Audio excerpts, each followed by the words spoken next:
डोळे रंगवण्याचा क्षण हा कलाकारांसाठी खूपच स्पेशल असतो. तुमचा काय अनुभव आहे त्याच्याबद्दल? डोळे रंगवणं म्हटलं तर फक्त रंगवणे नाही आहे. हम्म, आज त्या मूर्तीमध्ये किंवा त्या एक मातीमध्ये जीव ओतणे हे सगळ्यात महत्त्वाचं म्हणजे डोळे. हम्म, त्यात तुम्हाला तुमच्या मनातील भाव स्थिर ठेवणं गरजेचं आहे. हम्म, आपल्याला देवांचं स्वरूप कुठल्या भाव म्हणजे म्हणता येईल की कुठल्या रूपात हवं आहे.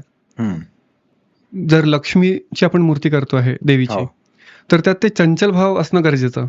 अच्छा. सरस्वतीची मूर्ती करायची म्हटलं शांत निर्मळ भाव असणं गरजेचं. ओ.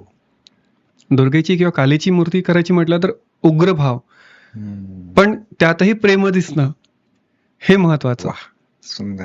तर ते भाव सर्व धरून मनात तिचं स्वरूप धरून तुम्ही फक्त त्यावर फोकस करा आणि जीव होता ते म्हणजे डोळे आखणे.